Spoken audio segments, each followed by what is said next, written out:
जय श्रीराम। शुक्लांबरधरं विष्णुं शशिवर्णं चतुर्भुजं प्रसन्नवदनं ध्यायेत् सर्वविघ्नोपशान्तये।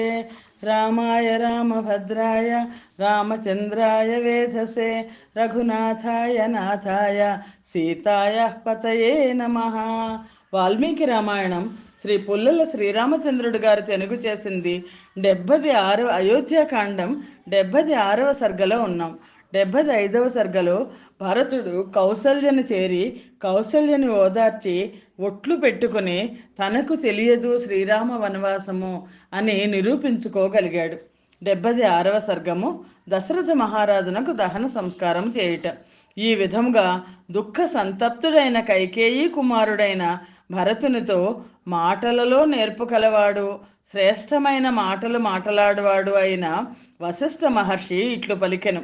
ఉత్తమమైన కీర్తిగల రాజకుమార, నీకు మంగళమగుగాక. దుఃఖించకుము. రాజునకు ఉత్తమమైన ఉత్తర కర్మ చేయవలసిన సమయము కదా, ఆ ఉత్తర కర్మ చేయుము. ధర్మవేత్త అయిన భరతుడు వశిష్ఠుని మాటలు విని స్థైర్యమును అవలంబించి ప్రేత కార్యములన్నింటినీ చేయించెను. దశరథ మహారాజు కళేబరమును తైల ద్రోణి నుండి నూనె దాంట్లో పెట్టారు కదా, నూనె టబ్లో త్రైల ద్రోణి నుండి పైకి తీసి నేలపై ఉంచిరి. పచ్చనైన ముఖముతో అతడు నిద్రపోతున్నట్లుండెను. పిదప అతనిని అనేక రత్నములచే అలంకృతమైన శ్రేష్టమైన శయనంపై పరుండబెట్టిరి. అట్టి దశరథుని చూచి కుమారుడైన భరతుడు చాలా దుఃఖించుతూ విలపించెను. మహారాజా, ప్రవాసము నుండి నేను తిరిగి రాకుండగా ధర్మవేత్త అయిన శ్రీరాముని, మహాబలశాలి అయిన లక్ష్మణుని నీ దూరముగా పంపివేసినావు కదా. నీవు ఏమి నిర్ణయం చేసుకున్నట్లు చేసినావు? శ్రమ పడకుండా పనులు చేయగలవాడు, పురుష శ్రేష్ఠుడు అయిన రాముడు దగ్గర లేని దుఃఖార్తుడనైన నన్ను విడిచి ఎక్కడికి వెళ్ళెదవు? నీవు స్వర్గమునకు వెళ్ళిపోయినావు, శ్రీరాముడు అరణ్యమునకు వెళ్ళినాడు. ఇప్పుడు నీ అయోధ్య నగరమునకు సంబంధించిన యోగక్షేమములు చూచువారెవరు? నీవు లేని ఈ భూమి విధవయై ప్రకాశహీనురాలై ఉన్నది. నాకు ఈ నగరము చంద్రుడు లేని రాత్రి వలె కనబడుతున్నది. దీనమైన మనస్సుతో ఈ విధముగా విలపించుతున్న భరతునితో మహాముని అయిన వశిష్ఠుడు మరలా ఇట్లు పలికెను. మహాబాహు, ఇక జాగు చేయక, తొందరపాటు లేక ఈ రాజుకు జరగవలసిన ప్రేత కార్యములన్నీ జరుపుము. భరతుడు అటులనే చేసేదనని పలికి వశిష్ఠుని మాటను గౌరవించి వివిధ కార్యములు చేయుటకు ఋత్విక్కులను, పురోహితులను, ఆచార్యులను తొందరపెట్టెను.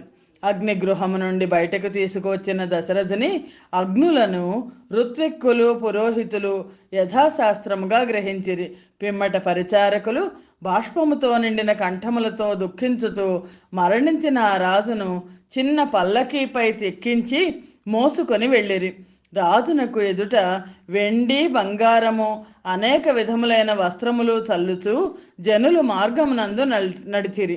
మరికొందరు చందనము, అగరు, గుగ్గిలము, సరళ పద్మక, దేవదారు వృక్షముల కర్రలు, ఇంకా అనేక విధాలైన గంధ ద్రవ్యములు తీసుకుని వచ్చి అక్కడ వేసిరి. పిదప ఋత్విక్కులు ఆ రాజు కళేబరమును చితి మధ్యలో పరుండబెట్టిరి. అప్పుడు దశరథుని ఋత్విక్కులు అతని అగ్నిలో హోమములు చేసి జపించిరి. సామగులు యథాశాస్త్రముగా సామగానము చేసిరి. రాజభార్యలందరూ వృద్ధులు వెంటరాగా తమ తమ అర్హతను అనుసరించి పల్లకీలను, ఇతర వాహనములను ఎక్కి నగరము నుండి బయలుదేరి వచ్చిరి. అప్పుడు ఋత్విక్కులు దుఃఖాక్రాంతులైన కౌసల్యాది స్త్రీలు ఆహితాగ్ని అయిన ఆ రాజుకు చుట్టూ అప్రదక్షిణముగా తిరిగిరి. ఆ సమయమున అతి దీనముగా దుఃఖముతో ఏడ్చుతున్న వేల కొలది స్త్రీల రోదన ధ్వని క్రౌంచ పక్షుల ధ్వని వలె వినవచ్చను. పిమ్మట స్వాధీనము తప్పి ఏడ్చుతున్న స్త్రీలు మాటి మాటికిని విలాపము చేసి సరయూ నదీ తీరమునందు యానముల నుండి దిగిరి. ఆ రాజస్త్రీలు, మంత్రి పురోహితాదులు భరతునితో పాటు తాము కూడా రాజునకు జలతర్పణములు ఇచ్చి కన్నీళ్లతో నిండిన నేత్రములతో పురమును ప్రవేశించి నేల మీదనే పరుండుచు 10 దివసములు అతి కష్టముతో గడిపిరి. శ్రీమద్ రామాయణం నందలి అయోధ్యాకాండలోని 76వ సర్గము సమాప్తము. జయ శ్రీరామ్. 77వ సర్గ.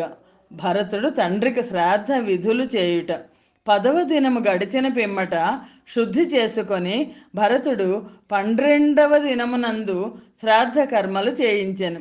భరతుడు శ్రాద్ధ సమయమునందు బ్రాహ్మణులకు రత్నములు, ధనము, పుష్కలమైన భోజనము, విలువైన వస్త్రములు, అనేక విధములైన శ్రేష్ఠ వస్తువులు దానము చేసెను. దశరథుని పారలౌకిక క్రియలు చేయు సమయమున భరతుడు అత్యధికమైన తెల్లని మేకల మందను, వందల కొలది గోవులను, దాసదాసీ జనమును, వాహనములను, విశాలమైన గృహములను బ్రాహ్మణులకు దానము చేసెను. 13వ దినమున ప్రాతకాలమునందు అస్థి సంచయనము చేయుటకై శ్మశానమునకు వెళ్ళిన మహాబాహువుగా భరతుడు శోకాక్రాంతుడై ఎలుగెత్తి ఏడ్చెను. తండ్రి చితాస్థానమును సమీపించి చాలా దుఃఖించుతూ ఇట్లు పలికెను: తండ్రి, నీవు నన్ను శ్రీరామునకు అప్పగించినావు. ఆ శ్రీరాముడు అరణ్యమునకు వెళ్ళిపోయినాడు. ఇక నన్నిప్పుడు శూన్యములో వదిలివేసినావు. అనాథురాలైన కౌసల్యకు గతి కావలసి ఉన్న శ్రీరాముని అరణ్యములకు పంపివేసి ఇప్పుడు నీవు కూడా ఆమెను విడిచి ఎక్కడికి వెళ్ళిపోయినావు? అతడు అక్కడ ఎముకలు దగ్ధములు కాగా భస్మము చేత ఎర్రగా ఉన్నది, తన తండ్రి శరీరమును అదృశ్యము చేసినది అయిన ఆ మండలాకారమైన స్థానమును చూచి బిగ్గరగా ఏడ్చెను. భరతుడు ఆ చితాస్థానమును చూచి ఏడ్చుచూ దీనుడై పైకి ఎత్తుచుండగా జారి క్రింద పడిపోయిన యంత్రబద్ధమైన ఇంద్రధ్వజము వలె నేలపై పడెను. అప్పుడు అతని మంత్రులందరూ భరతుని శీఘ్రముగా సమీపించిరి. శత్రుఘ్నుడు కూడా భరతుని చూచి శోకముతో వ్యాకులుడై రాజును స్మరించుచు స్పృహ తప్పి నేలపై పడెను. తండ్రి యొక్క శ్రేష్టములైన ఆయా అవయవములను ఆయా విధములుగా స్మరించుచు పిచ్చివాడి వలె మనస్థైర్యము కోల్పోయి చాలా దుఃఖించుచు విలపించెను. మంధర నుండి పుట్టినది కైకేయి అనే మొసలిచే భయంకరమైనది, తీవ్రము, క్షోభింప శక్యము కానిది అయిన వరదానము అనే సముద్రము అందరినీ ముంచివేసినది. తండ్రి, సుకుమారుడు, బాలుడు, సర్వదా నీ చేత లాలింపబడినవాడు ఆయన భరతుడు ఈ విధముగా విలపించుచుండగా విడిచి ఎక్కడకు వెళ్ళిపోయినావు? మీకు కావలసిన భోజ్యములు, పానీయములు, వస్త్రములు, అలంకారములు తీసుకొనుడు అనుచు మాకందరికీ ఆయా వస్తువులను ఇచ్చుచుండేటివాడవు కదా. మాకట్లు మరి ఎవ్వరు చేయగలరు? ధర్మాత్ముడవు, మహాత్ముడవు, రాజువు అయిన నీవు లేని ఈ భూమి బ్రద్దలైపోవలసి ఉన్నది. కానీ అట్లు బ్రద్దలగుటలేదు. తండ్రి స్వర్గస్థుడైనాడు, శ్రీరాముడు అరణ్యమునకు వెళ్ళిపోయినాడు. ఇంక నాకు జీవించుటకు సామర్థ్యం ఎక్కడిది?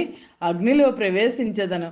సోదరుడు, తండ్రి లేని నేను ఇక్ష్వాకు వంశీయులచే పాలితమైన ఈ శూన్యమైపోయిన అయోధ్యను ప్రవేశించను, తపోవనమును ప్రవేశించదను.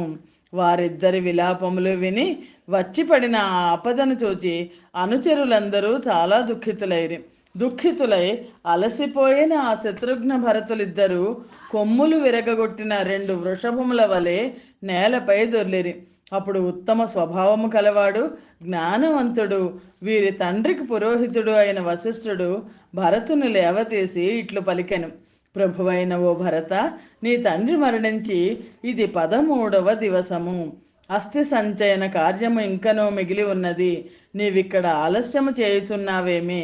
ఆకలి దప్పులు, సుఖ దుఃఖములు, జరామరణములు అను 3 జంటలు అన్ని ప్రాణుల విషయమునను భేదమేమీ లేకుండా ప్రవర్తించును.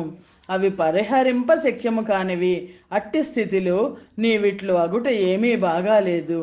తత్వవేత్త అయిన సుమంత్రుడు శత్రుఘ్నుని లేవదీసి సకల ప్రాణులకు జన్మ మరణములు తప్పనివి అను విషయంను బోధించెను. నేల నుండి లేచిన ఆ యశస్శాలులు ఇరువురు ఒక మారు వర్షమునకు తడిసి పిదప ఎండకు ఎండి రంగు మారిన 2 ఇంద్రధ్వజముల వలె ఉండిరి. కన్నీరు తుడుచుకొనుచు ఎర్రబడిన కళ్ళతో దీనముగా మాట్లాడుతున్న ఆ రాకుమారులను అమాత్యులు మిగిలిన పనులు చేయుటకు తొందరపెట్టిరి. శ్రీమద్ రామాయణం నందలి అయోధ్యాకాండలోని 77వ సర్గము సమాప్తము. జయ శ్రీరామ్. 78వ సర్గము. శత్రుఘ్నుడు గూని దానిని పట్టి ఈడ్చుట, భరతుడు వారించగా ఆమెను విడిచిపెట్టుట. అనంతరము రాముని వద్దకు వెళ్ళవలెనని యోచించుతున్న శోక సంతప్తుడైన భరతునితో శత్రుఘ్నుడు ఇట్లు పలికెను. బలశాలి అయిన శ్రీరాముడు సకల ప్రాణులకును గతి అయినవాడు. మనకు ఆపద వచ్చినప్పుడు అతడే రక్షకుడని వేరుగా చెప్పవలన? అట్టి శ్రీరాముని ఒక ఆడది వనమునకు పంపివేసినది. బలవంతుడు పరాక్రమవంతుడు అయిన మన సోదరుడు లక్ష్మణుడు ఇక్కడనే ఉండెను కదా. అతడైనను తండ్రిని నిగ్రహించి రాముని ఎందుకు ఈ ప్రవాసము నుండి విడిపించలేదు? స్త్రీకి వసుడై ఆ మార్గమున సంచరించుతున్న రాజును న్యాయాన్యాయములు పరీక్షించి ముందుగానే నిగ్రహించినతో బాగుండేడిది.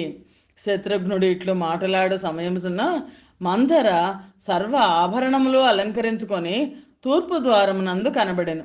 ఆమె శ్రేష్టమైన చందనం పూసుకొని రాజులకు తగిన చాలా విలువైన వస్త్రములను ధరించి అనేక విధములైన అలంకారములతో అలంకరించుకొని ఉండెను.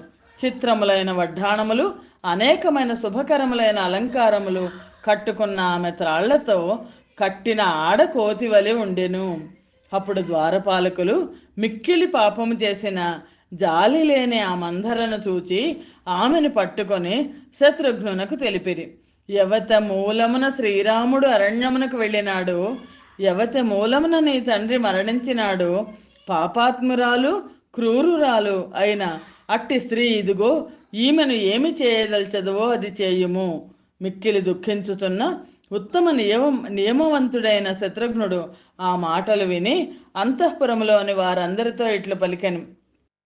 మా అన్నదమ్ములకు నా తండ్రికి తీవ్రమైన దుఃఖమును కలిగించిన ఈమె తాను చేసిన క్రూర కర్మకు ఫలితము అనుభవించుగాక.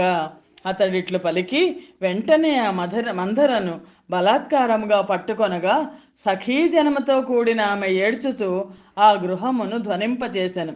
ఆమె సఖురాళ్ళు అందరూ శత్రుఘ్నుడు కోపగించినాడని తెలుసుకొని చాలా దుఃఖించుతూ నలుదిక్కులకు పారిపోయిరి. ఆఖరికి మందరకు కూడా సఖులని చెల్లులని ఇచ్చింది కైకేయి. ఇతని ఉపక్రమము చూడగా మనలనందరినీ నిశ్శేషంగా చంపునట్లు ఉన్నాడు అని ఆమె సఖురాళ్ళు అందరూ అనుకున్నారు. జాలి కలది, ఔదార్యవంతురాలు, ధర్మజ్ఞురాలు, కీర్తిమంతురాలు అయిన కౌసల్యను శరణు వేడదము. ఆమె తప్పక మనలను రక్షించును. రోషము చేత కళ్ళు ఎర్రబారిన శత్రు వినాశకుడగు ఆ శత్రుఘ్నుడు అప్పుడు అరచుతున్న ఆ గూని దానిని నేలపై ఈడ్చెను. శత్రుఘ్నుడు ఆ విధముగా మందరను నేలపై ఈడ్చినప్పుడు ఆమె ధరించిన చిత్రమైన బహువిధమైన అలంకార సముదాయం అంతా చెల్లా చెదరగా పడిపోయాను. ఆ అలంకారములన్నీ చెల్లా చెదరై పడుట చేత ఆ రాజగృహము శరత్కాలమునందలి ఆకాశము వలె ప్రకాశించెను. బలవంతుడైన ఆ పురుష శ్రేష్ఠుడు ఆమెను బలాత్కారముగా గ్రహించి కైకేయిని భయపెట్టుచు పరుషమైన వాక్కులు పలికెను. పరుషములు దుఃఖజనకములు అయిన ఆ మాటలకు చాలా దుఃఖించుతూ శత్రుఘ్నుని వలన ఏమి సంభవించునో అని భయపడుతూ కైకేయి భరతుని శరణు వేడెను. భరతుడు కోపగించిన ఆ శత్రుఘ్నుని చూచి అతనితో ఇట్లనెను. ఏ ప్రాణులలో అయినను స్త్రీలను చంపకూడదు. అందుచేత దీనిని క్షమించుము. ధర్మాత్ముడైన శ్రీరాముడు మాతృహత్య చేసినందుకు నన్ను నిందింపకొన్నచో నేను చెడ్డగా ప్రవర్తించిన పాపాత్మురాలైన కైకేయిని చంపి ఉండేవాడను. రాముడు ధర్మాత్ముడు. మనము ఈ గూనుదానిని చంపినట్లు అతడికి తెలిసినచో అతడు మనతో మాట్లాడాడు. లక్ష్మణుని తమ్ముడైన శత్రుఘ్నుడు భరతుని మాటలు విని కోపమును అణచుకొని ఆ మందరను విడిచెను. ఆ మందర కైకేయి పాదముల చెంతపడి చాలా దుఃఖము చేత పీడితురాలై నిట్టీర్చుచూ విలపించెను. శత్రుఘ్నుడు దూరముగా విసిరివేయటచే స్పృహ చెడి దుఃఖించుచు నలువైపులకు చూచుచున్న ఆ కుబ్జను చూసి భరతుని తల్లి అయిన కైకేయి మెల్లగా ఓదార్చెను. శ్రీమద్ రామాయణం నందలి అయోధ్యకాండలోని 78వ సర్గము సమాప్తము. జయ శ్రీరామ్. స్వస్తి ప్రజాభ్య పరిపాలయంతాం న్యాయేన మార్గేణ మహిం మహేషాః. గోబ్రాహ్మణేభ్య శుభమస్తు నిత్యం. లోకా సమస్తా సుఖినో భవంతు. సర్వం శ్రీరామార్పణమస్తు. జయ శ్రీరామ్.